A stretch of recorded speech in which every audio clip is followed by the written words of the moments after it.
Shalom, this is Daniel Stern of Netivyah, and there is a lot of news to talk about, but I want to focus on the Druze in Syria and everything that's happening there, so that's going to be the main focus of today's talk. But let's start with a few other things. Let's start in Lebanon. Today is May 5th, and in Lebanon, the Higher Defense Council, Lebanon's top military body, warned the Hamas not to carry out any attacks from Lebanon. And as a reminder, a few weeks ago, Palestinians and Lebanese were detained on suspicion of firing rockets from Lebanon into northern Israel. Attacks that, of course, triggered Israeli responses. Now, bear in mind that Israel has been, since March, attacking in Lebanon against Hezbollah infrastructures and individuals. We've mentioned them in past episodes, but this is given, the Lebanese feel that this gives Israel justification to attack, and the Lebanese government wants that to end because they want peace, they want to build up their country. Earlier, a Lebanese member of parliament, Biar Abu Atzi, is from the Christian party, said that they insist that Hezbollah hand over their weapons within 6 months. They want to build a country, and if Hezbollah refuses, then they, Hezbollah, should separate from Lebanon, should leave, grab their own territory of land, and no longer be part of Lebanon. So we'll see what happens there. Let's move inwards to Gaza. There's a whole bunch of interesting reports. For example, recently, irrefutable proof came out that the Hamas operates from within the hospitals in the Gaza Strip. Now, what kind of proof is this? Well, official summons to investigations by the police, the Hamas police in Khan Yunis, were sent out from the investigations department, and the officer who signed with his own hand and stamped was from the Interior Ministry, the West Khan Yunis Police, Investigations Department, Nasser Hospital. Their stamp even says that the investigations department is within the hospital. It's not a little two-man station of policemen in a hospital, which many hospitals have, that are there to deal with violence and patients attacking doctors. This is the investigations department inside a hospital.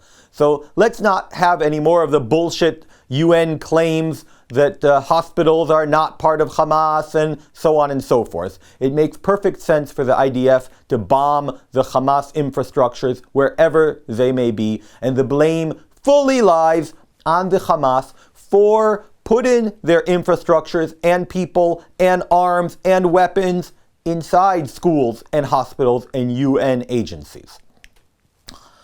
A report came out that the Hamas is willing to disarm part of its weapons, rockets and tunnels, for example, but to keep other weapons, such as mortars and more. Okay. Another report came out very recently that Bibi Netanyahu plans to end the war by October 25th so that it does not reach a 2-year mark. And it could even happen earlier if the goals are reached. I'm not sure that this is true, but it is a report. Ron Dermer, member of parliament and close advisor to Bibi Netanyahu, also said that the 7-front war will end within 12 months with an Israeli victory because peace treaties that will happen after it need a victory because they need strength. We'll see. Again, I like to give reports one after another, even if they contradict each other, so that you guys see that it's not that there's one thing and it's what's going to happen, but there are multiple reports and we have to kind of wade through the information together. Ophir Akunis, the counsel to New York City, said that without Hezbollah, Lebanon could join the Abraham Accords. There will be no reason, there is no conflict between Israel and Lebanon over land, and they could join the Abraham Accords. At the end, we'll talk a little bit about the recent fires last week and a few other things, but right now let's move on to the Druze. So, on April 29th, there was a report that it was an audio-only recording of Druze insulting the Prophet Muhammad. It's a fake report, but it caused jihadist forces to attack the Druze neighborhood of Germene, which is on the outskirts of Damascus. It's a suburb of Damascus. And after intense fighting, the Druze were able to repel the attackers, with at least one Druze killed and multiple jihadists.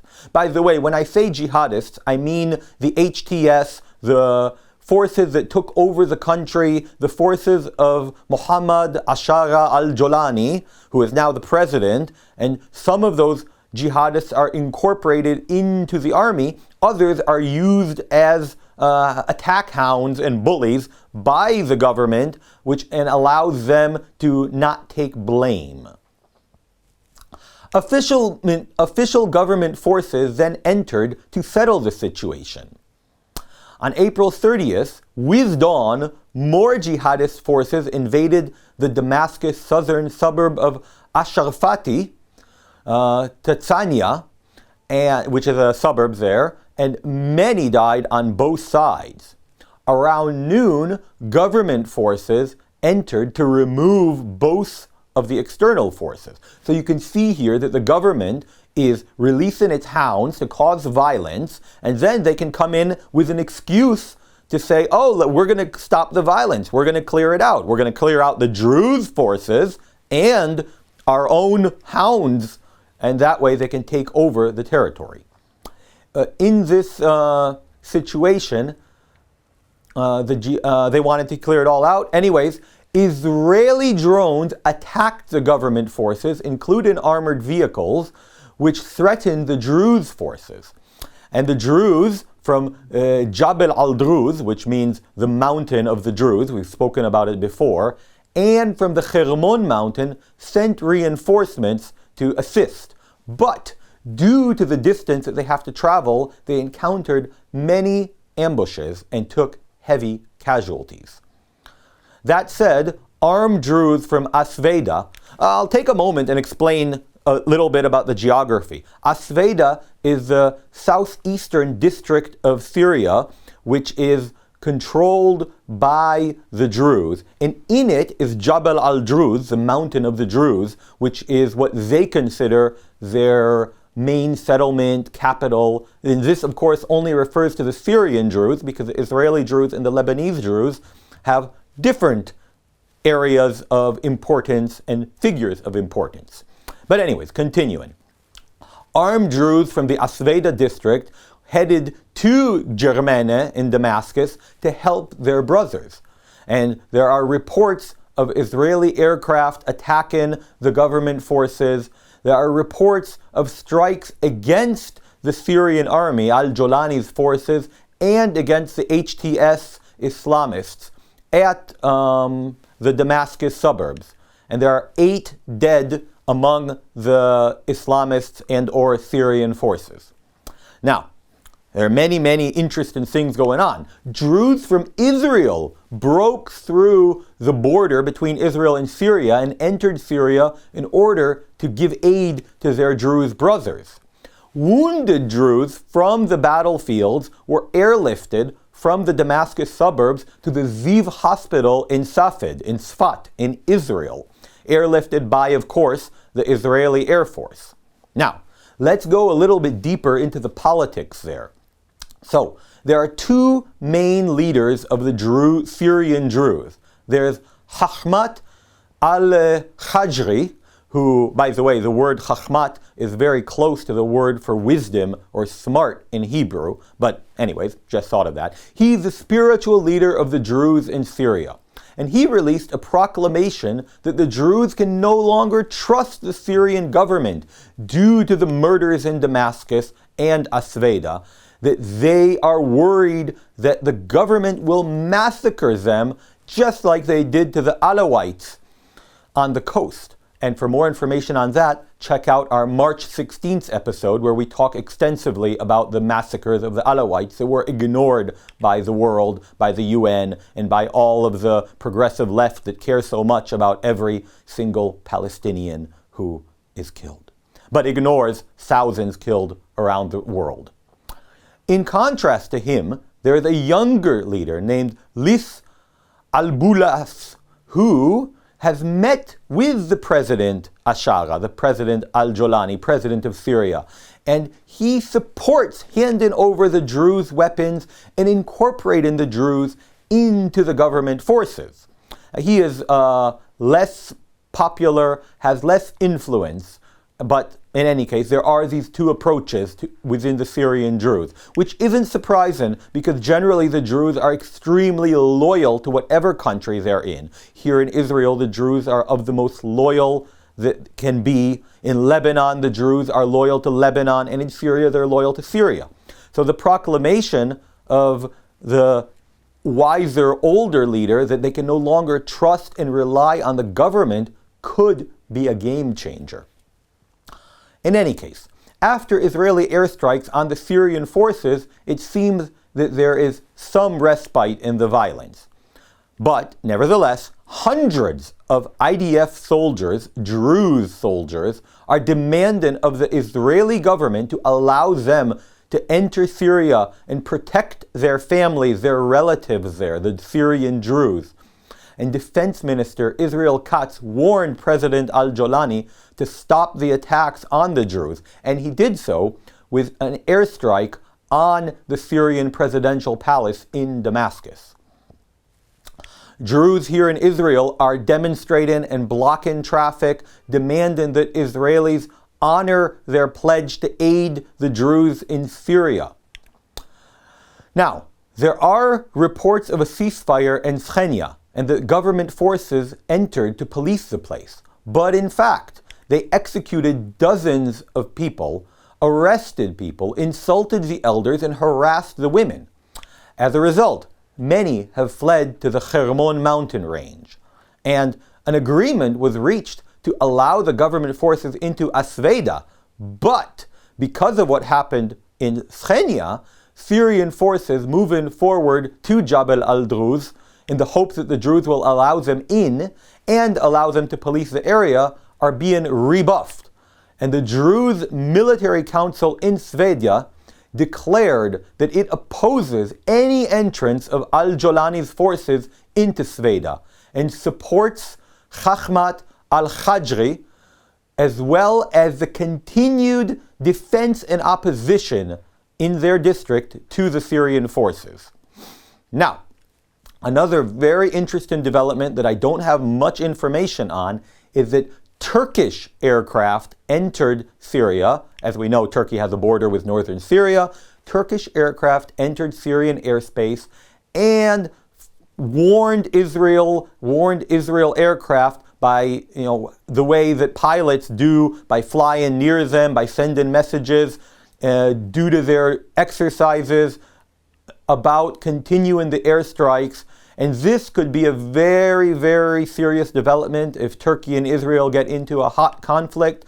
But obviously, we hope and expect that not to happen because Turkey is still a part of NATO.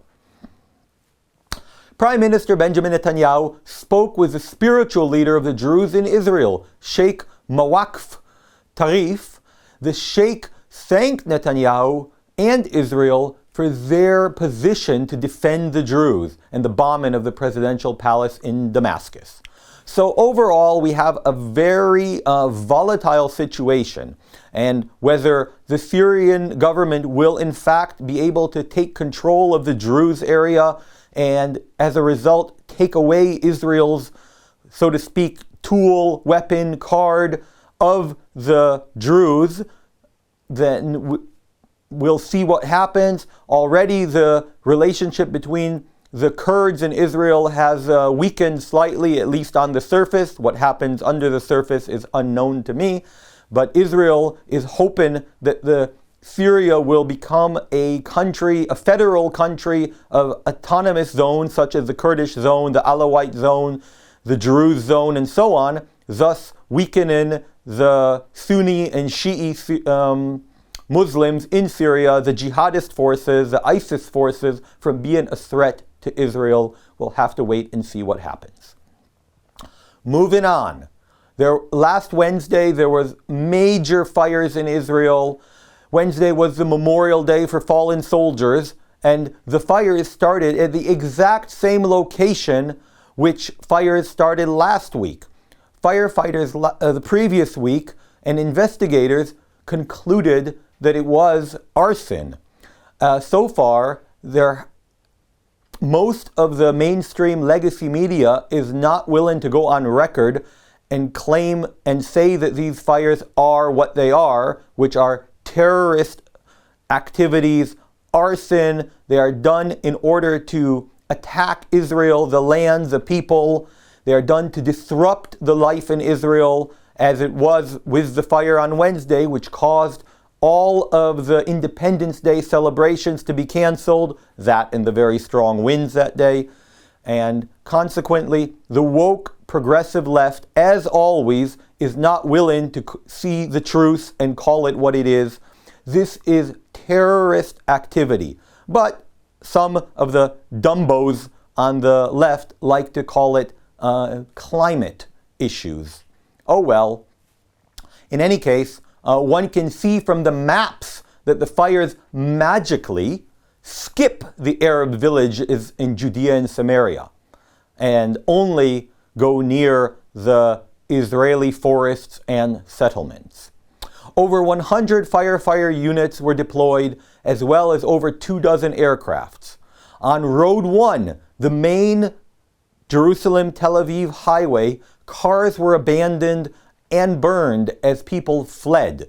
My own daughter, Gabi, was not able to come to Jerusalem because there was no public transportation on that day, as the trains and the roads were stopped. In any case, as I mentioned, all the festive events for that day were canceled, and instead of the live ceremony on Mount Herzl for Israel's 77th Independence Day, a dress rehearsal was aired. And some of the arsons were arrested, Arabs from East Jerusalem, as well as 20 or so social media instigators. So while some won't call it what it is, we all know that it's terrorist activity. But in any case, they should be tried for attempted murder and not less. Recent reports indicate that in the last 12 years, the majority of arsons have received less than 3 years in prison, even though the law allows up to 20. Moving on to some more immediate things that I have to say because they happened. Yesterday, a Houthi missile landed at the Ben Gurion airport. Unfortunately, the US THAAD and the Israeli Arrow 3 were unable to intercept it, and consequently, many airlines have canceled their flights to Israel. We will see how that develops. We will also see what Israeli and or American response to happen in Yemen. I understand that last night the American forces attacked the main airport in Sana'a, but I would like to see more in order to deter the Houthis. There have been, in the last 3 days, multiple mysterious bombings in different important missile-related industries in Iran, in petrochemical plants and others. Obviously, I have no idea who's responsible. Hint, hint, wink, wink. And last but not least, and very important to all of you guys, the government has approved the draft of 60,000 reservists. They're being called up in the next few days, and that is a clear indication that something is going to happen soon in the Gaza Strip. I have some rumors, but I'm not going to share them with you at the moment. But I'd like you all to please pray for the protection of the soldiers and the hostages, and for wisdom to the government. Stand with Israel. Share this if you found it interesting, and feel free to engage in the comments, like, subscribe, and all that kind of stuff. God bless you. Shalom.